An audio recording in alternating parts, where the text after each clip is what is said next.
I am here with my dear friend Dave Powers, and man, I love this guy so much. Tremendously talented and way cool. How you doing, Dave? Tone, it's good to see you. Great to see you. Man, it's great.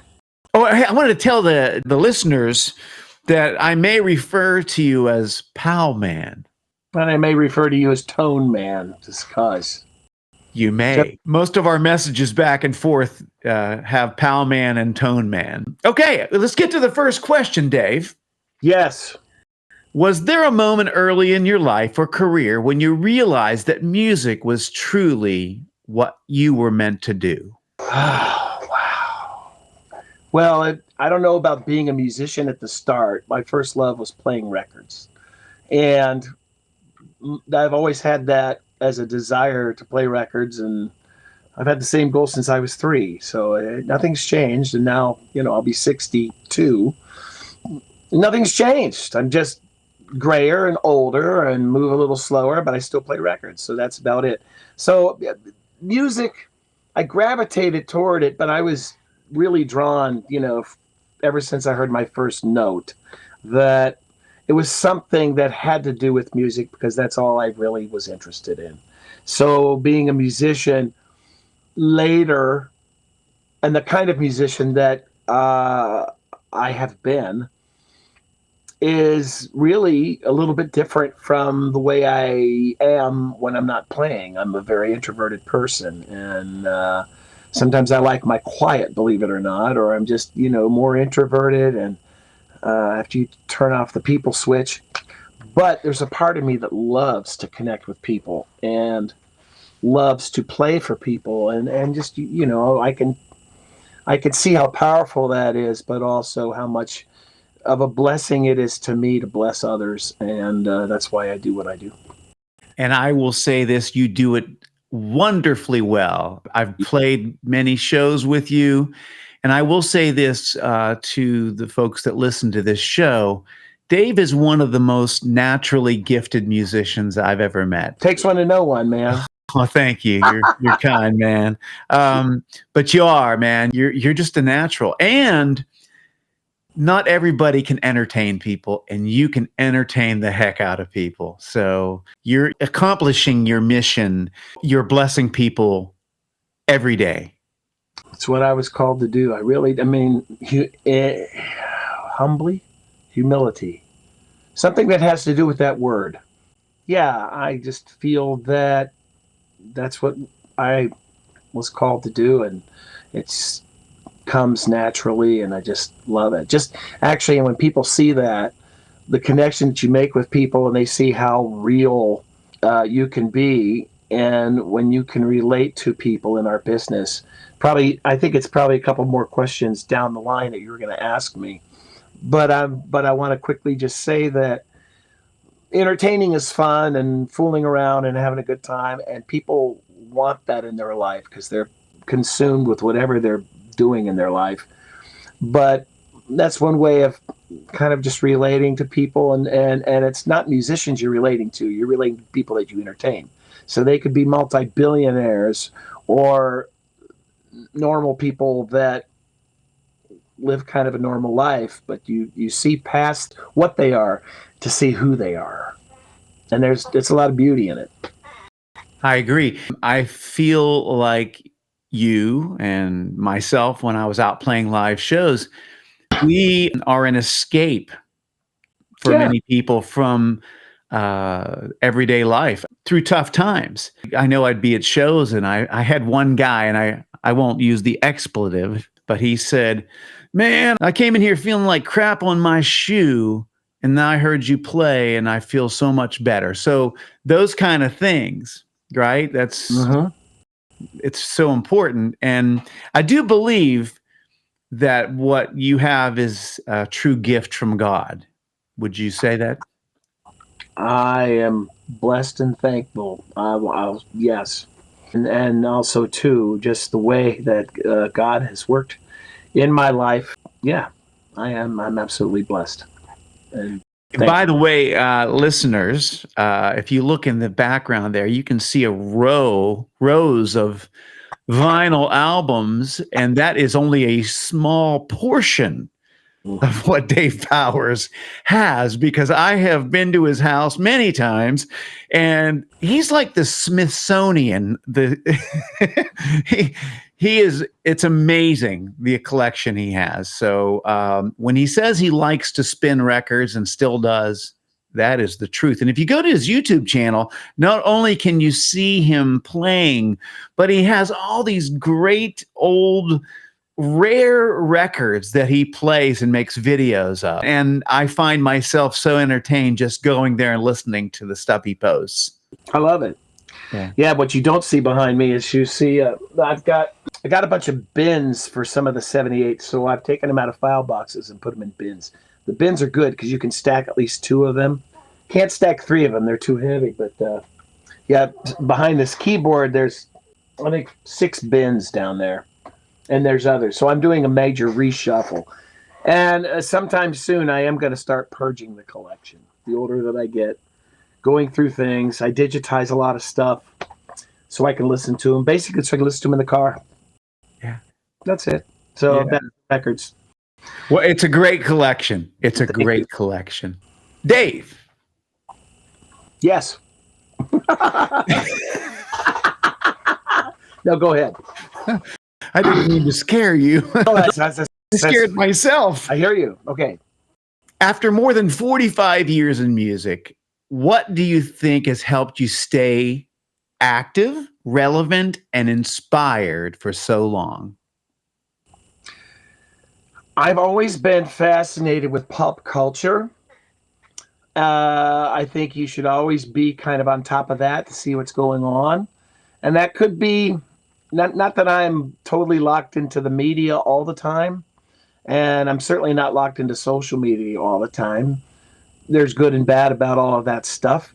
But that everything all contributes to staying relevant and active in the music business. Now, the inspiration that I get, I'm always still listening to music. So I'm listening to everything old and new, and it's always a study of how everything works. I could listen to some new thing and say, oh, they're channeling so-and-so, they've listened to so-and-so, and this is how it works. I get inspired by my students that I teach at Ohio State because, they're always listening to the newer acts and all the newer people and newer, I tell them, hey, have you heard who their influences were? And they look at me going, why don't you listen to some of that so you can, it's not like you build a house from the roof down. You need to build a house from the foundation up. You can't have a second story without seeing where it all came from. And that is also being, that has a relevancy. Now, when I'm entertaining or doing what I'm doing, I read the audience and I find out a little bit of the demographic and try to reach them where they're at. Now, lately, I have been playing a lot of senior centers and retirement communities, so I play a lot of them. They love music. They love live music. They love to be entertained. It's a captive audience, a very captive audience. They're there. But in the trends, the going trends, and that's staying active and relevant, so to speak, the people right now, and it could change, the people that are in the senior centers and retirement communities, they're the rock and roll generation. So we're talking Elvis and the Beatles and 60s and 70s music because that's their generation. You still have a few people that are the pre-Elvis 50s era, Nat King Cole, Unforgettable, that kind of thing. Some Rat Pack. Rat Pack's always been good, but not for those folks. They're the Woodstockers. They're the people that, McCartney is 84 years old. Yeah. Brian Wilson just passed away, but all these people from the 60s are in their 80s. They're in their 80s. So that's it. They like that. Not too many people are digging the big bands except for the kids.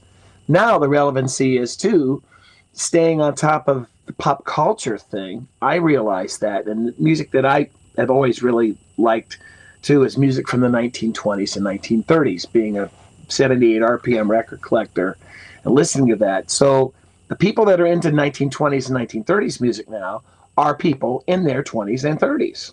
So this is what's going on with them, with the trends.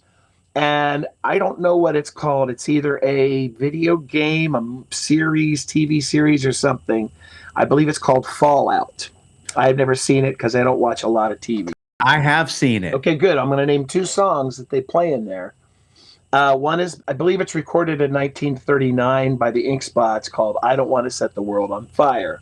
I don't want to set the world on fire. Okay, so being a 78 collector, I got about 15 copies of that record. Wow. You know, it was worth maybe $1 a record, you know, depending on how good the condition is. But you can see copies of that record going on eBay now for like $150, $200 or more, because the kids want it and they want to experience this resurgence in 78, but also just to have a copy of that record. Another one is by Ray Noble and his orchestra from around 1930, 1931, called Midnight, the Stars, and You. There's an orchestra in the UK, Alex Mendham and his orchestra, currently plays all around. They're younger guys, and they're recording new records, vinyl, 78 RPM, stereo records. You play with a regular stylus, beautiful sounding records, nice blue vinyl, and they play that song note for note, just like the original Ray Noble record.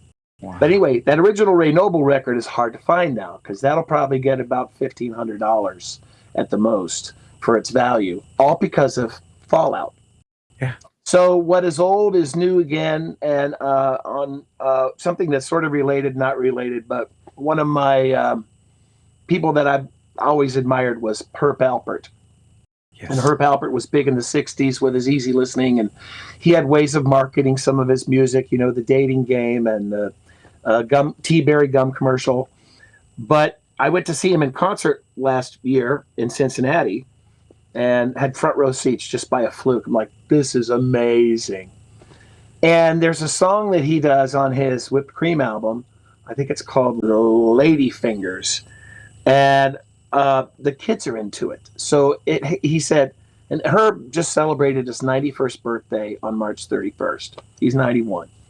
But he said this song, Lady Fingers, has had so many billions of hits on TikTok. Yeah, so it's relevant again. So That's the way great. the kids are, I don't know how they're doing it, because I'm old school, but they're all over the internet just finding things, finding this stuff on YouTube, sampling. And that, for me, I'm always feel like I'm still up on the current trends, because I know what people are listening to and what they're listening for. So that's a long question that I answered you. However, it all kind of ties in, as I'm almost approaching playing music professionally for almost 50 years. I'm about 3 years away from doing that. And I also do clinics and speak, like lectures on pop culture. So, because that's the historian in me. And that kind of helps it, you know. It's great being in the music business, as you know, that you get to wear so many different hats. Right. You know, you get to be a producer, you get to be, a recording engineer guy, you get to be an arranger, you get to entertain, sing, everything. And it's just that, staying in it every day and doing something like that and doing something different, active, relevant, still inspired. There you go. And you're doing a wonderful job of all of it. What you just said is also proof that great music will last forever. It will. It will. It gets discovered. And these people will be long gone, and you and I will be long gone, right? And there's going to be music that gets discovered by younger folks, and it will hang around, which is really, really cool. As long as it's released. True.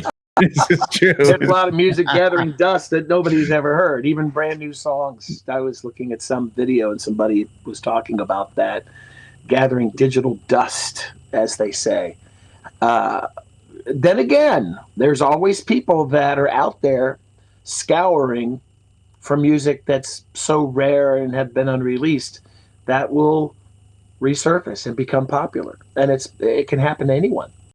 True You can have story. a song you recorded years ago as a demo, and it shows up somewhere, and there's like a garage sale, and somebody picks it up, and then who does this? Who's the artist? What is this? Oh, we want to use this for a film. We want it to be in a movie. I'm like, well, that's not so bad. No, actually, it's inspiring, and it's inspiration for you to keep creating. Yeah. It's a strange climate, and I think it can be hard for people to stay inspired to keep creating because things have changed so much, and streams earn you fractions of a penny, and Right. that sort of stuff. So I think it can be disheartening, but I still think you need to keep creating and Yeah. keep making music. Don't think about doing it just to try to make a buck or to try to see how many streams you can get, because you might not get anything. For me, what keeps me going as well is I'm performing. I'm performing for people. I'm playing live music. Yes. And there's so much value in live music. And for other musicians, keep in mind that you might not get a lot of hits, but you need to pay the bills. If you're a full-time musician, you want to do this full-time, instead of doing something else to make a living and then playing music. But if you want to be a full-time musician, which is a rare breed these days, there's not many people that do it. And even the big stars that had big hits back in the day, they're not making any money off of their recordings. They're making money playing gigs because they still need to put food on the table, and they'll go and play big concerts and sell tickets and merchandise and whatever and play their shows. That's where, if you're talking about making money at music, that's where the money is. Yeah, which has been, one of my dilemmas with my situation physically. Right. So I'm still navigating the intricacies of my situation, but I'm still very active every day with music and creating and recording and writing and all that stuff. But it's a complex situation when you're not playing live shows. So, and I know you play a lot of them, and you're blessed to do so. And up until a point, I was really blessed, much like you, because we were probably two of the busiest guys in our respective cities, right? We were really fortunately working all the time. Here's something fun, though. I have to say, no, it's not major concert halls, but these senior centers and retirement communities. And, I want to say I do 10 to 15 different ones. It's daytime money. You play for 1 hour at a place. There you go. And that 1 hour, if you play your cards right, it's about as much money as you'll make playing a 3-hour gig in the evening. So what I'm saying is, if I play a gig from 3 to 4, and I make an average of what I would make maybe without tips at an evening gig, that gives me the night off to spend time with my wife, do normal people things, and not be the guy that stays out, when we, Tone, when you and I started in the business, our gigs were like 9 to midnight, 10 to 2.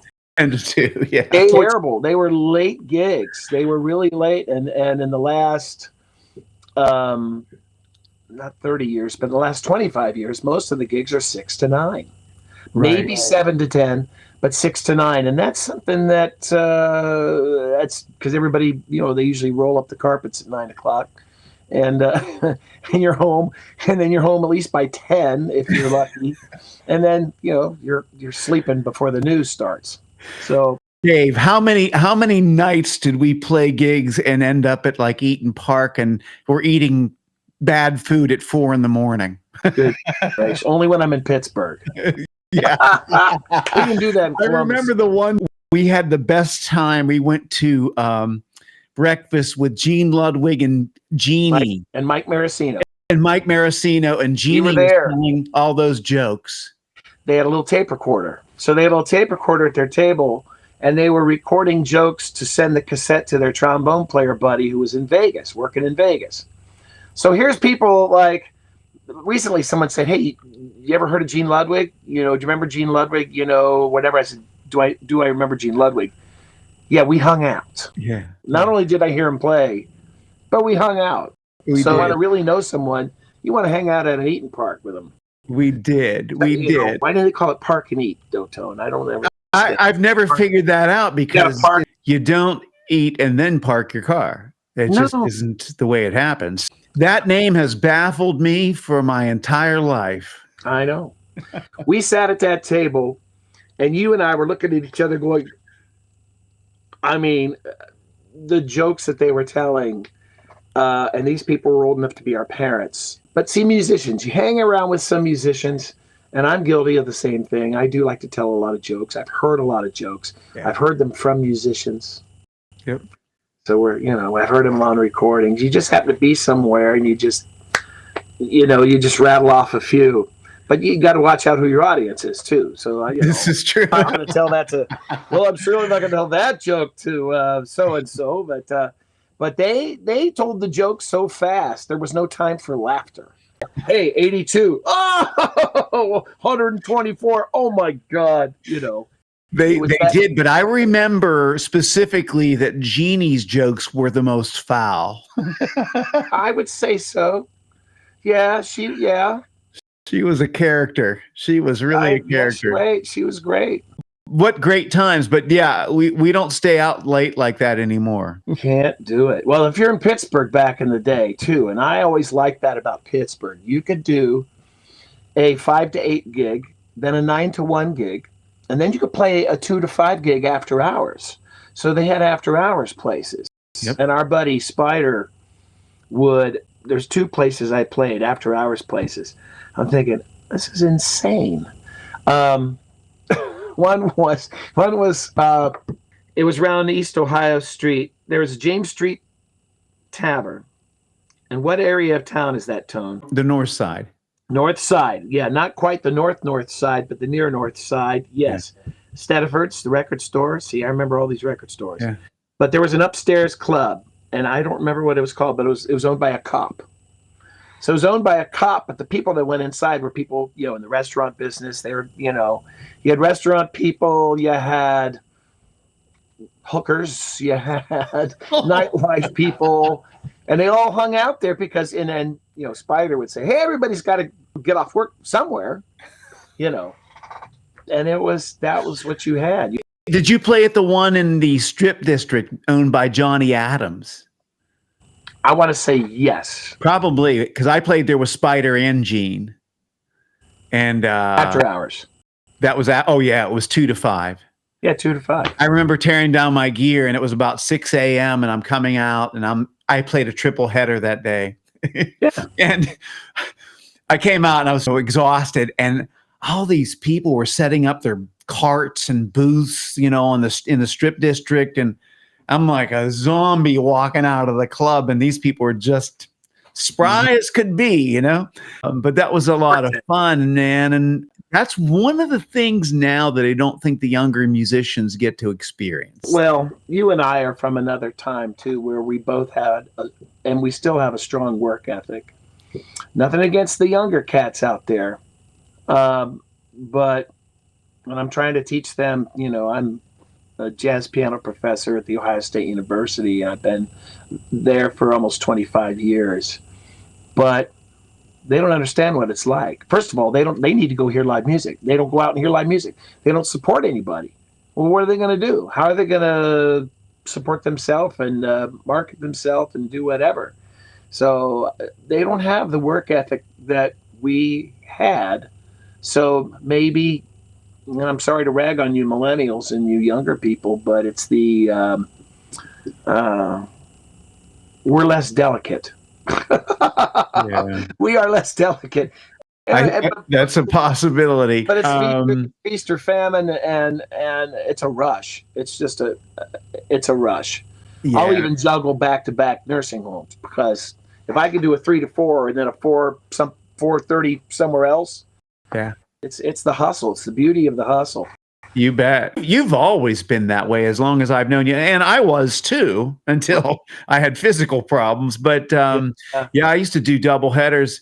In fact, we did double headers for years in the South Side. I ended up having to stop because I had that steady Blues Cafe show. And I also had a show every week at Paparazzi.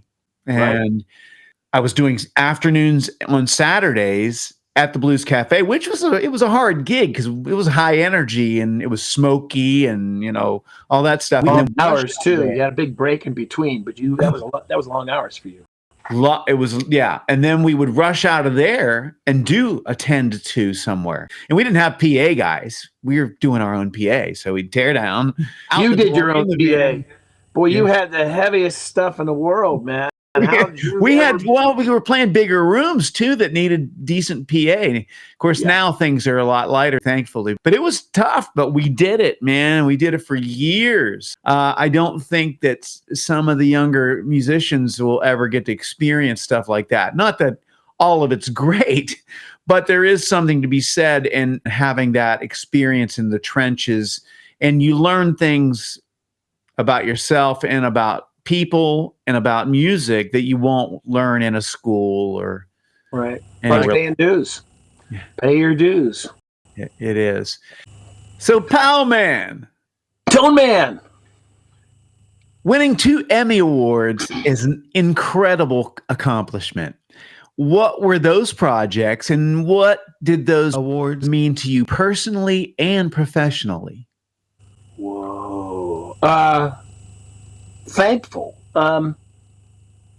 It's surprising when you start out as a career in music, playing in a dance band that did wedding receptions and private parties, to playing piano bar 5-6 nights a week in restaurants, to starting to get involved with the jazz community in Columbus and Pittsburgh and all that, to doing corporate events.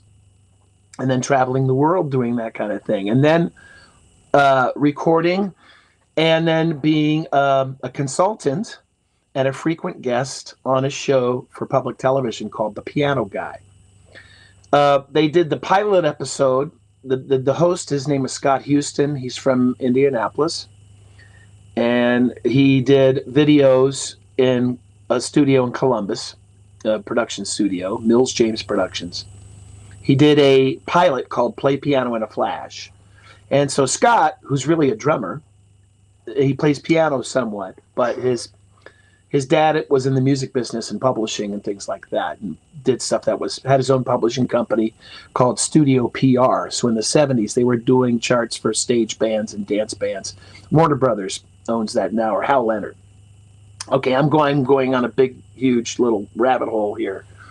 So Scott did this pilot episode called Play Piano in a Flash, and it had aired I forget how many times, but it aired on over all these PBS stations around the country. It generated about 20 million for public television. So with all of that interest into an instructional show like that, Scott decided to make it a series called The Piano Guy with Scott Houston.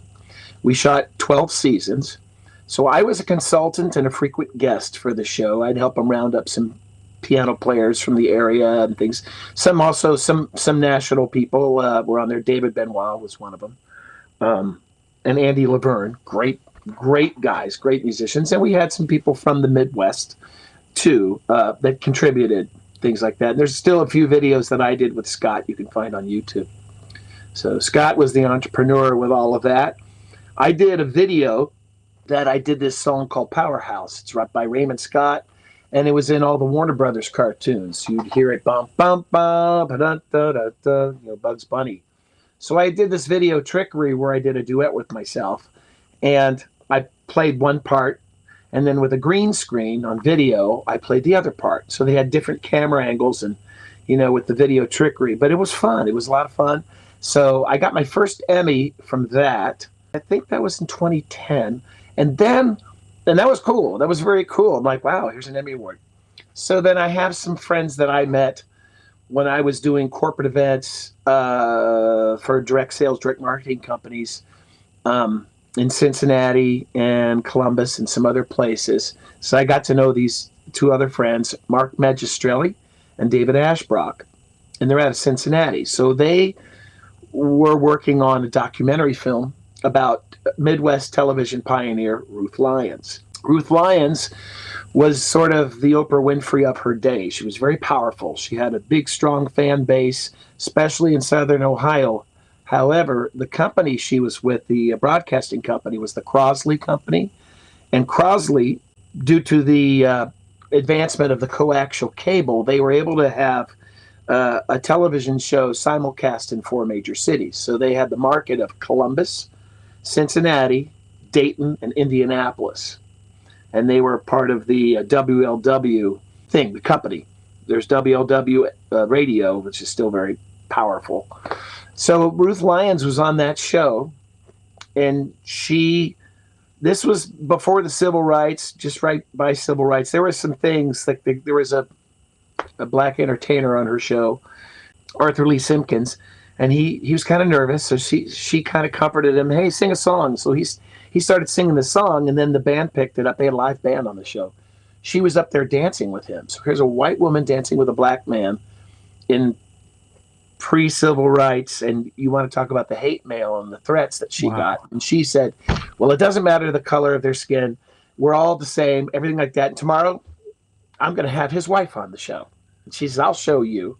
So the next day, Arthur Lee Simpkins' wife was on the show, and her co-host, Peter Grant, came up and was dancing with her. So here's 4 people, white and black, dancing. So that's one of the most powerful things before, this is around 1961, 62. So you want to talk about, you have Northern Kentucky and the South watching this show. Anyway, Ruth Lyons was a very influential woman. And the way that they ran their show, she was an influence to David Letterman, who watched it in Indianapolis growing up. The film was called Ruth Lyons, First Lady of Television. I did the music for the film, the incidental music, which I recorded here at my house. And that was used in the film. And the film has Phyllis Diller, John Davidson, Johnny Mathis, Carol Channing, David Letterman, and Nick Clooney, who doesn't like to be called George's dad. He's from the Cincinnati, Kentucky area. Yes, that's where George Clooney's dad was, Nick Clooney, who was big on the TV in the Cincinnati area. And of course, George's aunt was Rosemary Clooney.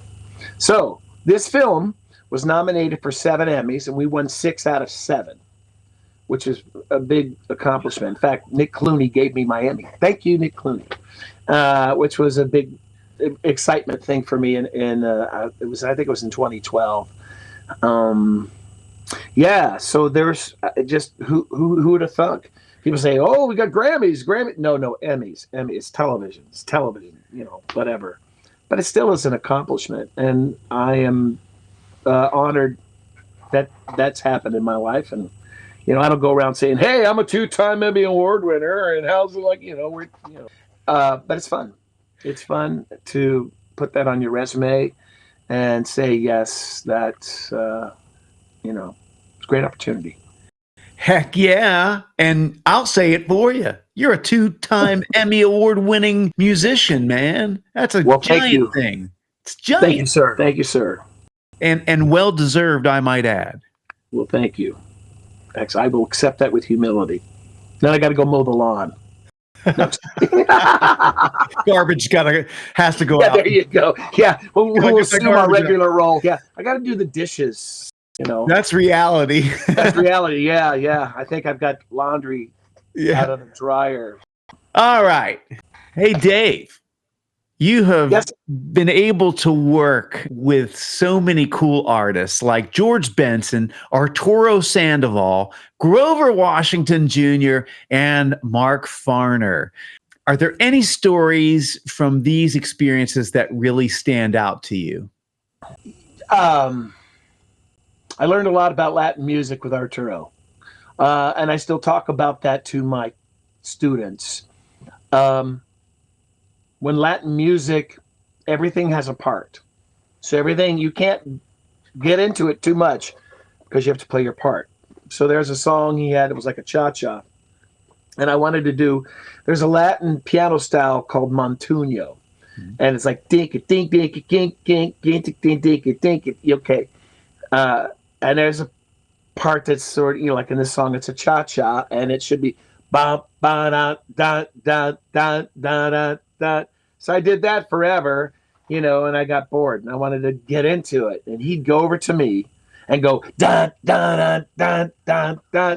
I'm like, okay, all right. When you are playing with those people and you get to travel and play, and also I had a recent opportunity to play with the Spokane Symphony.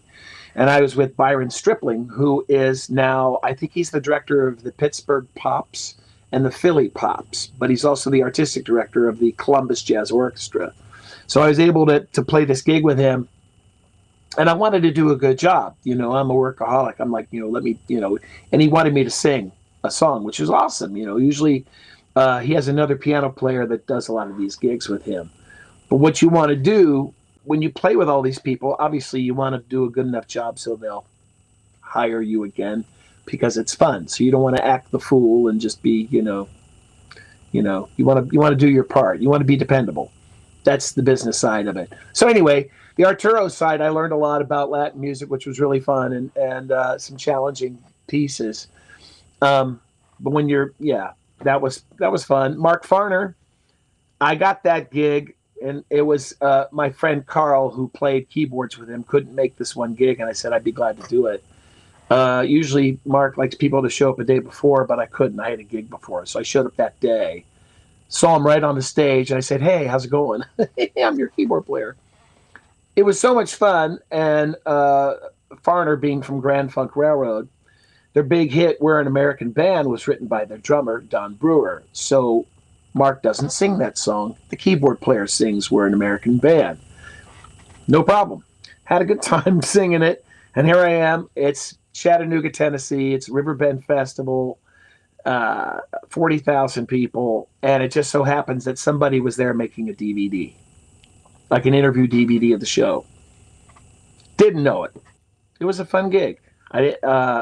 Later on, when I was doing my house jazz concert series gigs here in my home, I have a friend who has a friend who was helping out something with the local PBS station, and he happened to be the guy that made the DVD of the Riverbend Festival. And he gave me a copy of the DVD, not realizing that it was me. Mark was talking about, well, the keyboard player, we just met him that day, Dave, but he was great, man. It worked, it fit, So it was really great because I listened to Grand Funk growing up. I always liked their music, but I always liked the way Mark Farner sang. He was very soulful. Great. In his singing. And, jazz guys playing, think about it, when you're a musician and you have an open mind to play all different types of music, that's the fun about it. Somebody could call me for a polka gig and I'm all over it. Bring me in. I want to play polka.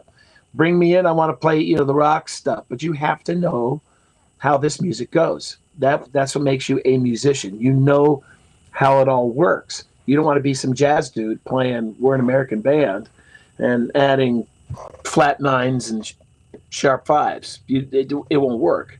You're a rock and roller, and so you got to know how to play rock and roll and really get into it and dig into it and love it. And I love rock and roll just as much as I like jazz, just as much as I like polka music. Mm-hmm. So I learned a lot from that. And sometimes, I did travel with Arturo Sandoval. We did France, Germany, Finland, Puerto Rico, and Grenada, which was awesome to go to all those different places and to learn how that all works. Sometimes the conditions aren't the best. Sometimes the conditions are fun. You meet a lot of people, and some of these other people, you may have only played maybe one gig with them or a couple gigs with them. But it's enough to say that I played with them and I hung out with them and it was fun. And there were more people like that. Well, I loved Bob Dorough. Nobody knows who he was, but he created Schoolhouse Rock. So to play Conjunction Junction with the guy that wrote it was great. But what was even more embarrassing is when somebody's a friend of his and says, hey, Dave, do that impression of Bob Dorough for Bob Dorough. I'm like, are you kidding? And it was after the gig. We're hanging out. Multiplication Rock is brought to you by your very favorite General Foods. So anyway, it's things like that you get to know. You go, oh, Dave's a genius. That's Dorough saying that. Which is I love it. That's the fun thing. Playing with a lot of these people, they're normal people like you and me for the most part. I mean, they have to deal with the hype that they're in, and not to be a name dropper. Obviously, it's about the experience playing with those people, and yeah, you're allowed to put them on your resume and say, yes, doggone it, I played with those people, Yeah. and not just the pictures, not just saying I sat in, I actually played with them, and that's fun. It's fun to say that, not to be a name dropper, like I said, or a braggart, or to speak about someone, but like, wow, what an incredible life we have led, right? Yeah. Yeah. And, it's a testament to your versatility and your ability to be able to cover all those different kind of gigs too. Not everybody can do that. So Right. it's very cool that you can. And I think you and I both have similar backgrounds that way, because I grew up jazz stuff, rock stuff, funk stuff, all that. So it's all part of the arsenal, Right. You're a rare breed. When I'm hiring guitar players, I got like a jazz guy that can't play rock, and I got a rock guy that can't play jazz. And in a perfect scenario, I'd love to have one guitar player that could do both. Have the distortion pedal close by, right, and be able to play that. And still looking. There's only you and there's one other guy. That's it. And the whole. Well, I hope one day we can do something together again. And by the way, I know you were busy, so I didn't get to use you on the Tone Poems first CD, but I have some other stuff coming up. So I will be asking you to play stuff. I would love to. Yeah. And in fact, not only that, I'm going to do a rock and blues thing too. So we'll have to call upon you to do that. Dave, those of you who don't know, Dave had played on some other stuff for me on my In Time CD. He played great stuff on a song I wrote called As Long As It Takes. Yeah. I did like a funky version of Drive My Car by the Beatles that Dave played on. And again, he played all the right stuff in all the right places. And I played on Europa too. I played 3. You did. Oh, I have to tell you, I found the Andreas Fault CD the other day. Oh, Lord. Oh, no, I started listening to it. And it's something that I did early on after I met Dave. It was an earlier recording we did together, and he was doing this thing with a guy, Andy, and they did a project called Andreas Fault. Actually, it was a really a cool CD. Well, we did, the goal was this guy, Andreas Tabor, go around. I think he's in Colorado. He actually put out another CD on his own, and he's been singing. So he took some singing lessons. I think it's called Funk Shui is the CD anyway. But he's, still loves to play music. He's not, a full-time musician by any means. He has another gig. Good guy. So it was nice to collaborate with him on a pop thing, and we had tried to market it like anything else. We went to New York for College Music Journal's New Music Seminar, where there were up-and-coming artists that just were getting started, like Queen Latifah, and Marshall Crenshaw did a speaking on something. He was speaking on something, and the book Hitmen had just came out. We were all learning about how depressing the music business actually is by reading books like Hitmen and the Mafia and all that kind of stuff with the music business. I learned a lot, and it was at the World Trade Center. Boy, that was, talk about, Vista Hotel. Wow. Anyway, that was 1990 or 91, and Andreas and I drove to New York to see what it was all about, and realize that, when we met some industry people, like Phil Ramone was there. It was neat. Wow. But here we are trying to push our little record and learning about how it works. And right before, a couple of years before that, I did a bunch of studio work in a studio in Marion, Ohio called Future Sound Studios. Yeah.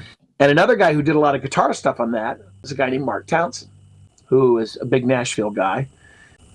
Mark got a hold of me recently. He says, "Hey, I got these tapes and stuff. Do you want copies of them or anything?" I said, "No, I got my copies."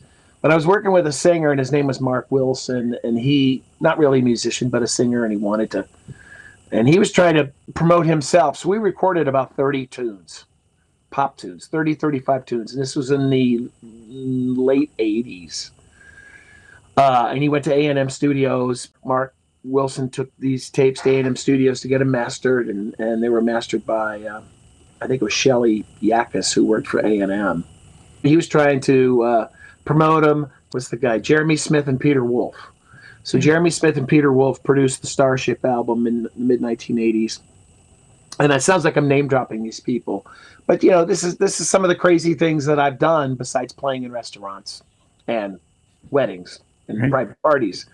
This is the other part of learning how the recording system works and working with the 24-track 2-inch tape machines, and learning how to work with the Wendell Jr. had just came out, so we were triggering drums, working with an early version of MIDI.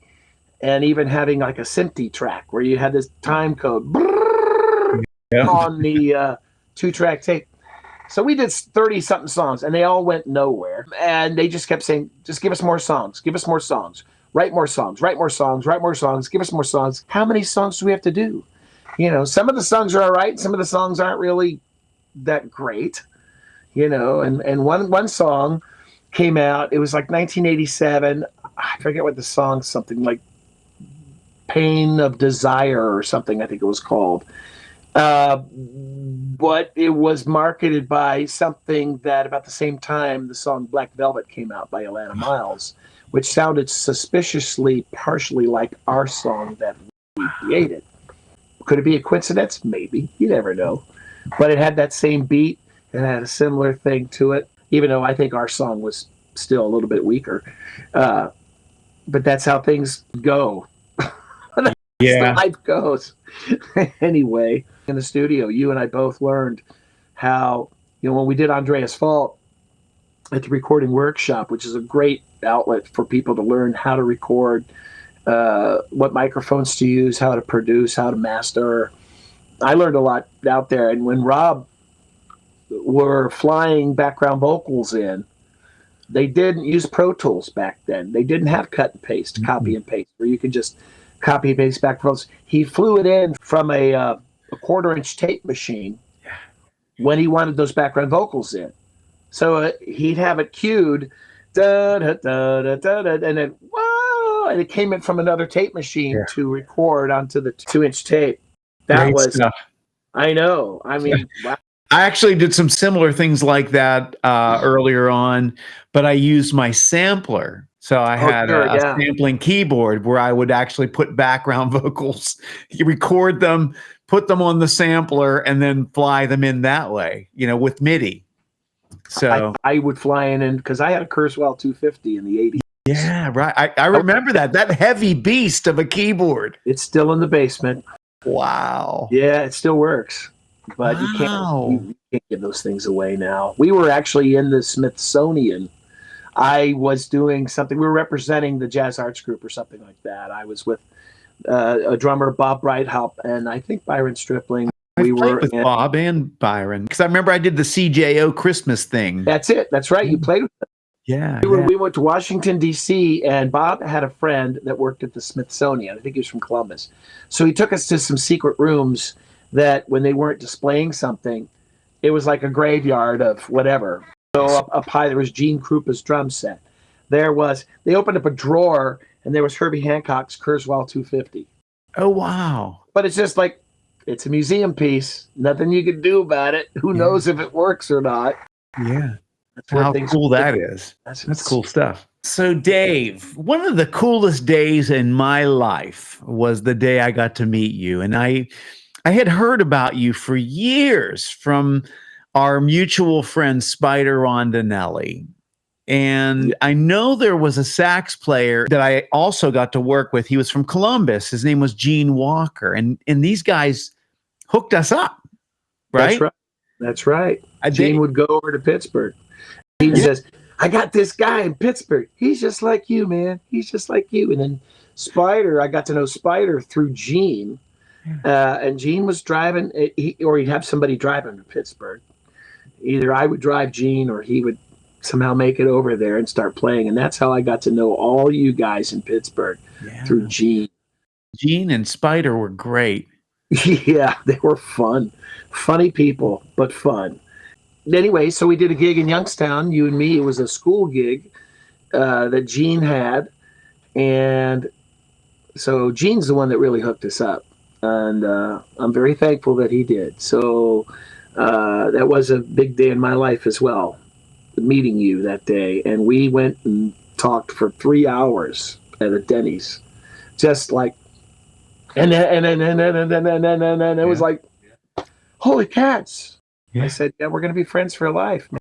And I felt like I knew you forever, you know? Right. It was great. It was great. I'm really thankful for that.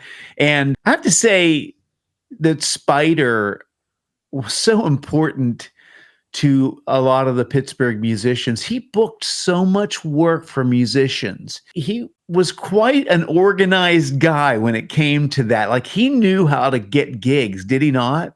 Spider learned how to hustle, and a lot of musicians could learn from him if they hadn't. Because so many musicians over there were just complaining, there's no work, there's no gigs, we're not doing anything. And Spider's like, I'm going to go to one of the dumpiest places around, or a fairly nice place around. And Spider would always say to them, give me your worst night. What's your worst night? They say, oh, Tuesday night, there's nothing going on. Spider's like, and he would start something for no pay.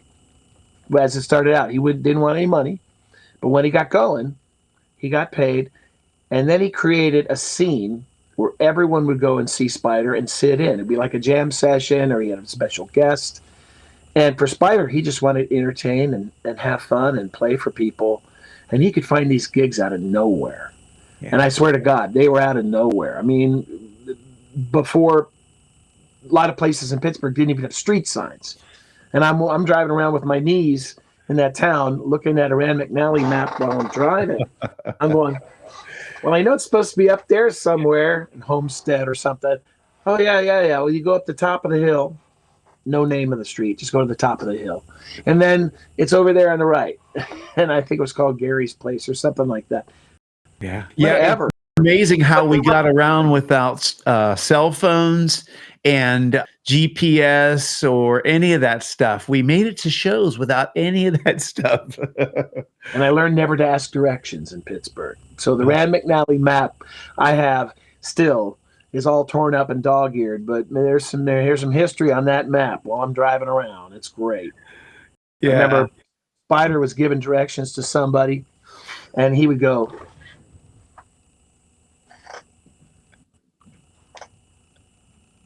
you know what I mean? That was it. That was it. And so my buddy, Jim Masters, actually followed that, and he actually made it to the gig. He made it to the gig.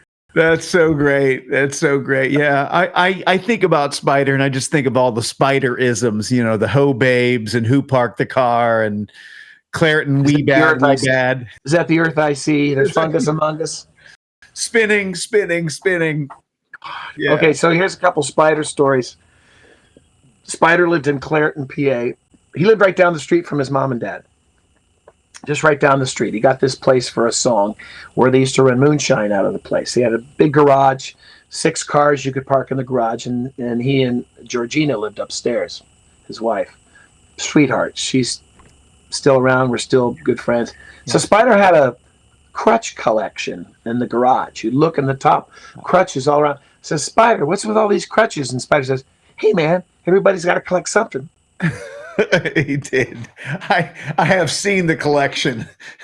The first time I pulled up, I thought maybe he had some kind of like medical supply company going or something. He was great. Yeah, he was. He was. Oh, a little bit of bebop. There goes one right there.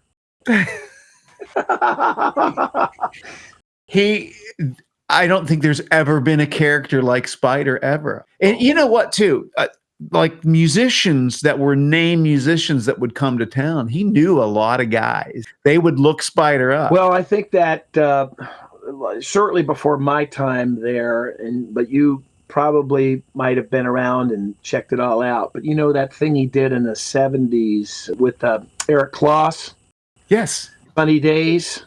Yeah. So I heard like that was a lot of musicians would hit that. So even when they came into town, I mean, Right. Benson mentions Spider in his book, He George did. Benson. Yeah. And uh, alto saxophonist Richie Cole was good friends with Spider for a long time. Yeah. And whenever they came into town, that would be the happening scene. He put me on some of the most bizarre shows. I had a gig with him and we played in a parking space in the Strip District in front of Penn Macaroni. And it was an every week Saturday afternoon gig that we would play. But it was bizarre because we were actually in a real, like a parking space. And I remember the one day Rick Purcell was playing keyboards and I'm playing and he grabbed my arm. I'm playing, so I was into it, and I was wandering into traffic because we were literally in a parking space along the road with cars going by. But we had a gig every week, and it was fun. And Spider was the master of booking all kinds of shows, but hooked a lot of musicians up. Yeah, provided young players with a very good education because he gave like guys like me. I was young and he gave me a chance to play because he knew who could play. He knew who could play. He knew talent when he heard it. Yeah, and he wanted, hey, let's make you shine. Yeah. And almost a father figure to a few of us.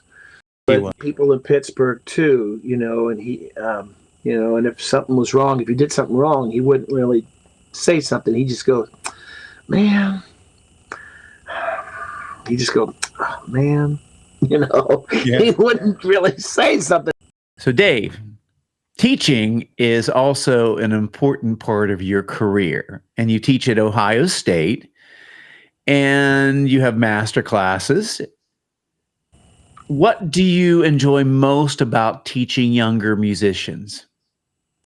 Well, I enjoy watching them when I think the light bulb goes off in their heads, when they're kind of comprehending things, or like, oh, wow, yeah, that's cool. Oh, I get it. Oh, it gets tougher every year. I'll be quite honest with you because of the students and I know a lot of professors probably say, well, the students just don't do the work. If you don't do the work, you're not going to be very good. If you don't listen to the recordings, you're not going to play very good. If you don't transcribe solos, you're not going to play very well. And a lot of them have questions too. I come from a background where I was out in the quote unquote real world before I became a professor or a teacher. So I come in with real world experience, unlike some professors that are mostly tied up in academia and the four walls that surround them. Not that there's anything wrong with that, but there's a lot of things that they're not teaching the students or grooming them for the real world because they're locked into like, okay, here's theory. Here's history. Here's how you play this song, play this song, play this song. And I think that to the credit of at least schools that have a good jazz program, Ohio State has a school of music, jazz studies division. Some conservatories focus a lot on that, but focusing a lot on real world tactics. Once you get out of school, what are you going to do? How are you going to balance your checkbook? How are you going to pay your bills? How are you going to buy groceries? How are you going to survive in this music business? And so I come across with more of a knowledge of that could be something if the students are paying attention and if they realize what it's all about. I say, what are you going to do after you you're going to be a barista at Starbucks, or are you going to sell shoes and play music on the side? But I can at least give you some knowledge of what it's like if you want to survive in the music business and play and be a part of the scene. At Ohio State, we have a pretty good track record, at least in the jazz studies department, of students who've gone on and been very successful. Shortly before my time there, there's a gentleman by the name of Vince Mendoza, and he really has gone so far in the business. He started out writing original tunes and being an arranger, and actually he submitted a tape of his compositions to the gentleman that was head of the jazz studies program at the jazz ensemble when they went to visit in Connecticut or somewhere where he was living. So they heard his stuff, and he came in as a composition major. And they were playing his compositions, which not too many jazz ensembles were doing original compositions at the time. And they were playing Vince's compositions and arrangements. So he's done really well for himself with the Metropole Orchestra. There's a Joni Mitchell thing. He worked with Joni Mitchell. Okay, so after Vince, we've had a couple other really successful musicians during the time I was there, some of my former students. They're Dan White, John Lampley, Chris Ott, Adam Diacentis, and I'm name dropping these people. Dan White's a saxophonist. John Lampley's a trumpet player. Chris Ott's on trombone. Adam Diacentis is a bass player, and a guy named John Hubble. They all lived on Hunter Avenue in Columbus, and so they were friends during their school years, and they formed a band called Hunter Tones. And the Hunter Tones have traveled all around the world. They've gotten some grant money. They've done this. They all moved to Brooklyn, so they all live in Brooklyn, and they still have a successful career as Hunter Tones, dropping new recordings here and there. John Lampley ended up getting a job with John Batiste on the Stephen Colbert Show, the Late Show with Steve. So if you see a guy playing trumpet or tuba, that's John Lampley. Not bad. They were my students. I remember him when. I've heard the Hunter Tones, and I believe Joshua Hill's playing guitar with them. That's correct. Yep, Joshua Hill's part of that band. Yeah. He's a fine player. He's a fine player. He is a fine player indeed. And we like to brag on success stories like that. I'm happy to be part of the jazz studies department at Ohio State, and I'm always teaching wherever I go. So I'm always spouting out history or facts or doing something. I'm like, hey, did you know that so-and-so recorded this song first? Not like people cared, but it's just. Actually, they couldn't find a better guy to do that than you, because you know, well, besides the fact that you know music very well, but you know music history really well too. So you're very educated in that matter. That got my foot in the door at OSU, actually, because I wanted to be a full-time professor when I went back to college in the 90s, and I took all the School of Music courses, and I took a few gen ed courses, but I just got a little disillusioned with everything, and I already had my career that I needed to spend more time on, and I thought, okay, I'll put this all on the back burner. And later on, the man that was the head of the jazz studies department, Dr. Ted McDaniel, calls me up, because we had been friends for years. He says, I've got this class, it's got your name on it, it's called A Survey and Analysis of Jazz Styles. And he said, it's right up your alley. I said, that's great.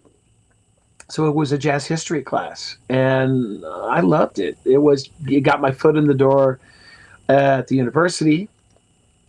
And then later on, I started teaching jazz keyboard harmony, which is a theory class, a group piano class that teaches about jazz piano voicings. And I also incorporate styles in there. Learn how to play a montuno, learn how to play root to chord like a ballad, learn to play block chords, learn to play walking bass lines.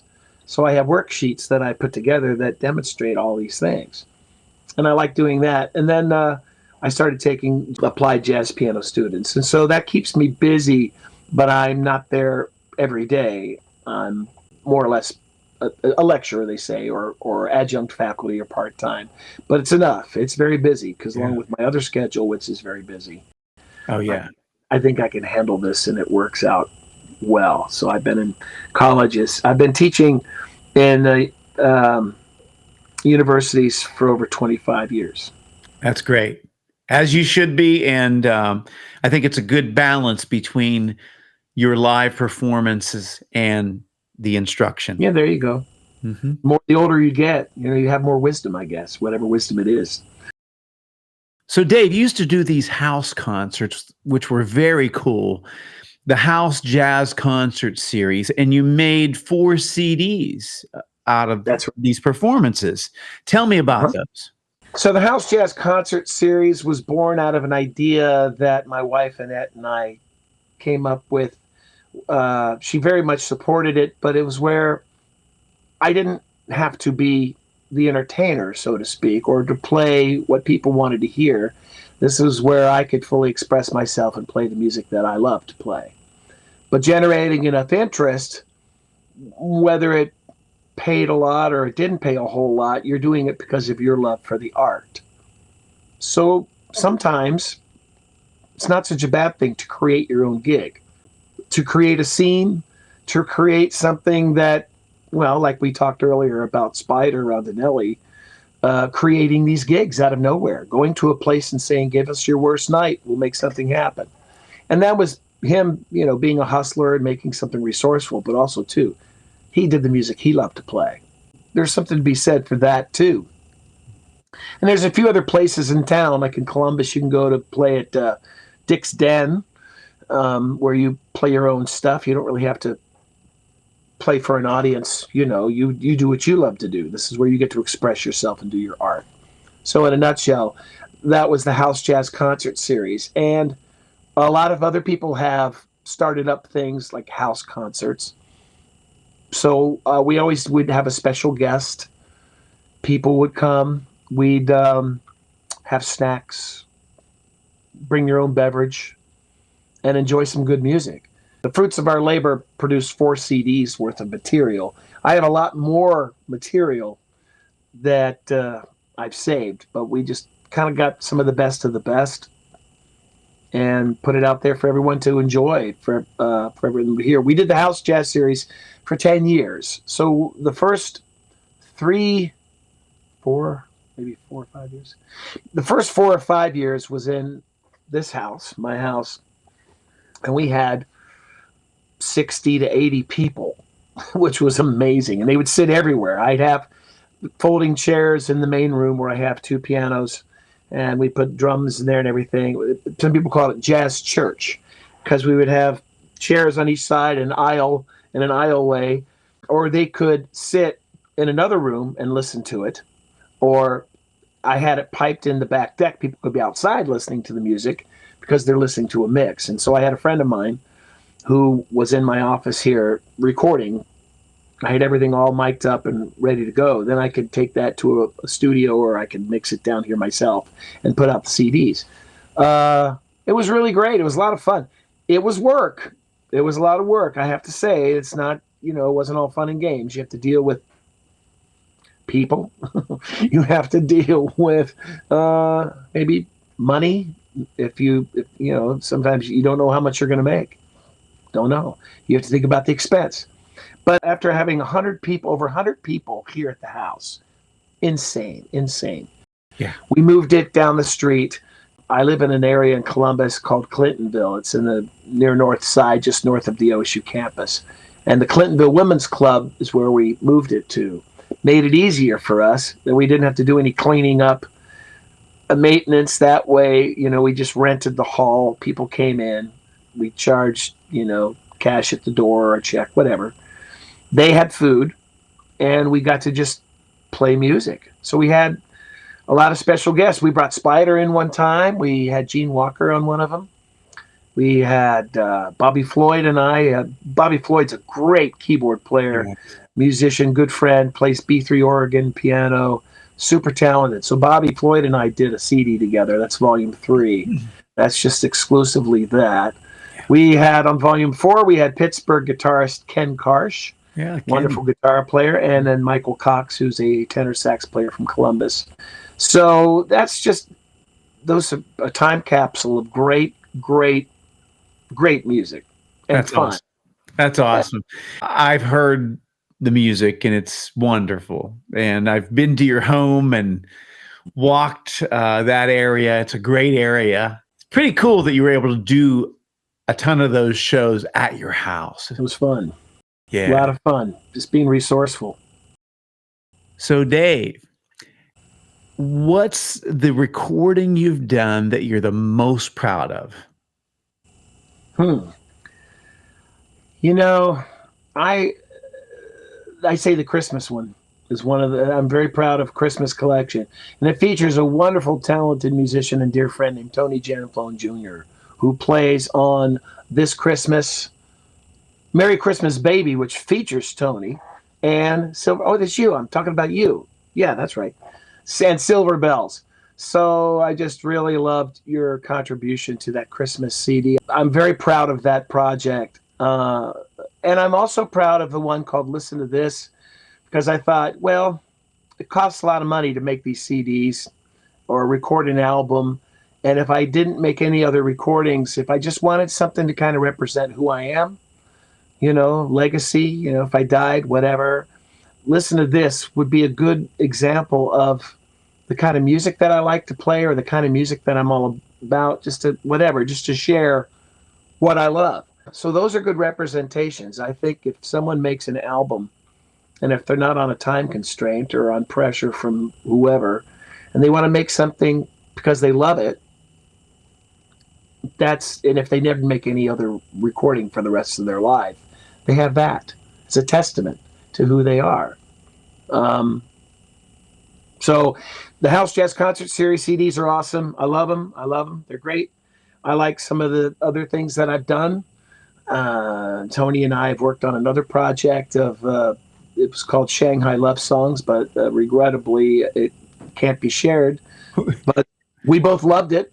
And there was some things that I've done for my wife. They're singles. One's called Spirit Dancing, because it was a theme song for her retreats in Costa Rica. Annette Franks is her name. And I was proud of that. And then she does Qigong. My wife is a certified Qigong teacher. So I made a piece of music for her called Spirit Qi. It says QI, as in Qigong. Mm-hmm. So different projects, I really just pour my whole heart into them. But I have to say the two top ones for me would be the Christmas collection and Listen to This. I have to say that I love both of those CDs. What I don't want people to think is that Dave just plays great piano, because not only does he play great piano, but he's a really, really incredible vocalist. And his Christmas CD is one of my favorite Christmas CDs that I have. And that's not because I played guitar on a few songs. It's a really, really great piece of work. And then the other, Listen to This, I am on that too, because I played a little bit on Rough Side of the Mountain. Right? A lot of airplay. That's a great song. I just sang that with the Spokane Symphony. Is that what you're saying? Isn't that nuts? Yeah. That's great. What a great spiritual tune that is. It's really, really cool. And your version, the funny thing is, after I played that with you, I had never heard the song. You introduced me to the song, but I found another version of it, and it was cool, but your version is really, really wonderful. And you had a gospel choir from town, Milton Ruffin. Yep. And you went there and recorded those folks, and boy, it's really cool. The whole CD is great, including your wacky version of Wipeout. Oh yeah. Awesome. It's awesome. Yeah. It's great music. Oh, and that I'm a big Bruce Cockburn fan. And you do a great version of Lord of the Starfields. I love that song. Oh, it's a great song. Huge Cockburn fan. Yeah. Cockburn. Yeah. Yes, you are. I know you are, and so am I. And I also learned about Warren Marsh. Oh, Warne. Oh no, Hugh Marsh. Hugh Marsh, the violin guy. Yes, that was. Yeah, that was totally 80s for him. Again, Dave is such a historian. I love hanging out with him because I learn of all these cool people that I never heard of.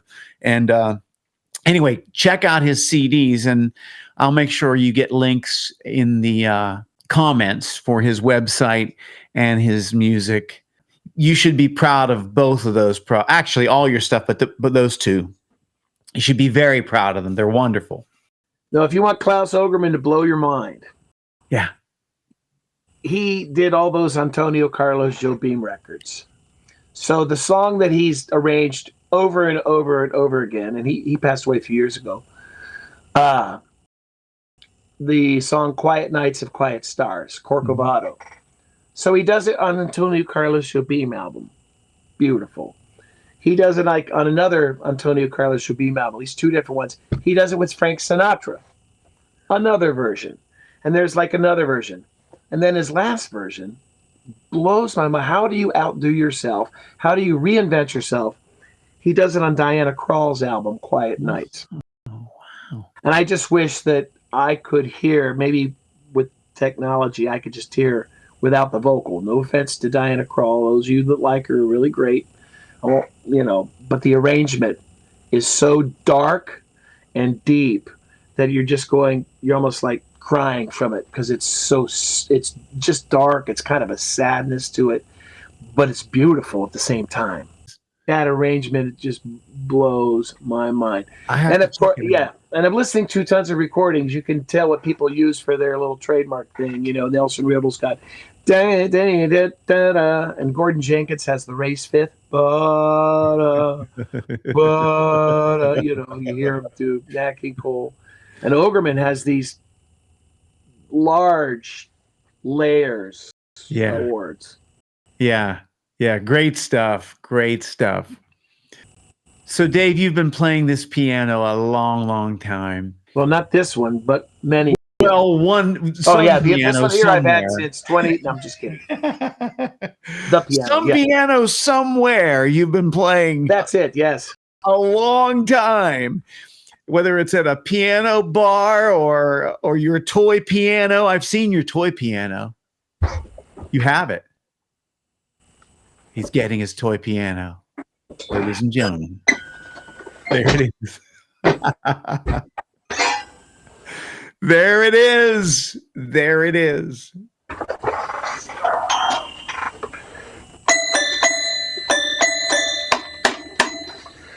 Uh-oh.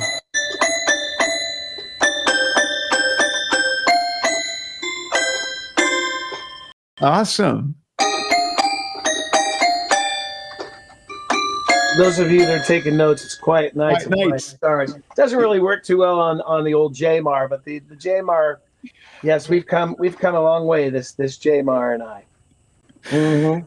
I think there's a picture of you with that when you were a very young lad. It was a different one. It was like a little grand piano. Yeah, this was a $49 job I got at a flea market. Okay. All right. I got it because it's tuned to A440. Well, if A440 could be something, but it's in tune and chromatic. Most toy pianos, the black keys are just painted on. Ah. This is chromatic. That's why I used it, so I could do something in E flat.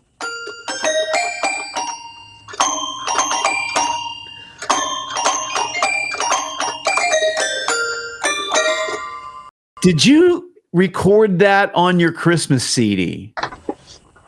Yes. I thought you did. Yes, I did. I thought you did. I think I did "Oh Christmas Tree," one at the end, the surprise track. That's great. So you've been playing some piano somewhere for quite a while. So when you sit down at one of these pianos today, what still excites you? What excites me is if the piano is tuned. If it's perfectly tuned, I can get more out of it.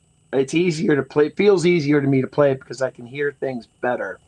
The unfortunate thing about real pianos is that you have to tune them. But the fortunate thing about pianos, it's a living, breathing instrument, not some electric slab that you're trying to get something out of that's not as expressive. So the imperfections are part of the fun. You can't have music being too perfect. Just like when you're listening to records, you're listening to something that's an imperfect medium because you have to mess around with it. Right? But I have, in my being a music guy, 24/7 musician, just music head, this stuff goes in your brain 24/7. There's earworms of songs, of silly stuff, of all kinds of stuff. I have to say too, musicians sometimes aren't always the happiest people. Sometimes musicians suffer from depression. Not saying that I'm never depressed, but everybody sometimes feels down in the dumps or depressed. So I gravitate towards things, silly things that keep my sanity. like listening to goofy recordings, or maybe reliving songs I remember from my childhood and playing them on the piano or whistling them, or finding an old record that you had when you were 3 years old or 4 years old. You digitize it and you still love to listen to it because it's fun. For me, it's the Crawdad song by an unnamed group of singers that sound like cowboys. So I'll still listen to that. I know it note for note. I even know the ocarina solo on it, and it's fun. It takes me to my happy place. So it's the child in me as an adult, but it's fun. And we do things like that. So when we sit at the piano, I'm usually doing something to entertain myself, but it's not going to be, it might be something by Bach or Beethoven, but it might be some silly song like Red River Valley. You know what I'm saying? Or Crawdad song. I don't know. It could be anything, because you take something simple, a simple melody like that, add some chords to it, maybe do some reharmonization, do some fun things. I entertain myself doing that. Like speaking of stems, taking stems out, a few years back, they isolated the Beach Boys vocals for Wouldn't It Be Nice? So it's just the voices. Yeah. So then I'll reharmonize it. I'll play along to the voices, and instead of an F major chord, I'll play a D minor chord. So it sounds, I'm not going to do anything to get copyright strikes, but check this out. So you got this thing here. Battery operated fun. See? Awesome. So I got this thing so I could just play it, battery operated. It's fun. I got one of these in Florida too. Yeah. So you got something, I don't know if you can hear it, but the original song was like,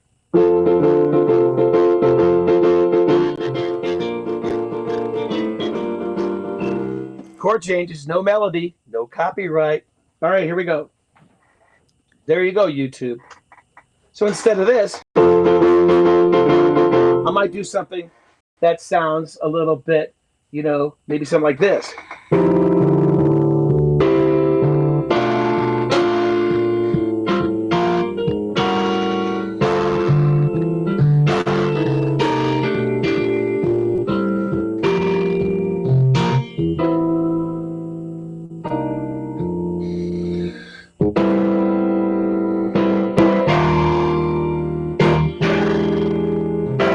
Beach Boys are singing.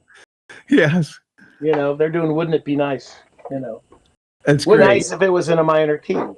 That's great. That's great. We don't have to worry about all kinds of stuff. So that kind of thing excites me. I'm excited by the little things like that keeps my sanity as a person who plays music for a living. And also it goes back to what we talked about earlier, when we're not busy out entertaining people and doing people stuff. What makes you happy? What do you like doing? And if it's not listening to records, listening to music, I'll sit around and I'll come up with some reharmonizations for songs and kind of reimagine it. I like when people have that creativity that they can reimagine something. Yes. And one of the things I love about you is your sense of humor. I know that gigs we've been on and played, we end up having some sort of fun, not just musically, but just... It's no fun unless there's fun. That's right. That's a guy I play with in Florida. His name is Richie Iannuzzi. I just love him to death. He's a wonderful cat. Great drummer, great guy. He's got a good sense of humor too. Yeah. And he's quick. He hears every little thing you're making on the drums. I mean, he listens. Yeah. But my whole goal on a gig is how much I can make him laugh. And it is a ball. I mean, we just crack each other up. I said, I love playing with this guy, but what I really want to do, it's not about the music. It's about how much I can make him laugh. That's great. We'll mention too that if you're out and about and you're in the Columbus area, make sure if you see Dave Powers, get out there and see him. And also, he spends his time in the Punta Gorda area in Florida, so you may find him there. Where else, Dave, in that area? Well, depending on where I'm at, on davepowers.com, my website, I have an events page. And if you just go to the events page, it's got everything listed. I mean, heck, you can crash a retirement community. I don't go right ahead. But I put all those gigs on there for a reason. One, so that I can look at it and go, where am I today? Or, hey, what are you doing September something? Well, let me look. Yeah. And it's on my website. So it helps me out because I'm somewhere just about every night in this universe somewhere. But come on out and say hi and tell them you saw my good friend Tony Janflone Jr. Yeah. And we were chatting, but that's what it is. It could be anything. I would say the events page on my website really is the most helpful. Very good. Let me play whether in Florida or Columbus or Timbuktu. I don't care. Yeah. Yeah. Well, wherever you see Dave, I guarantee you'll have a great time and you'll hear great music.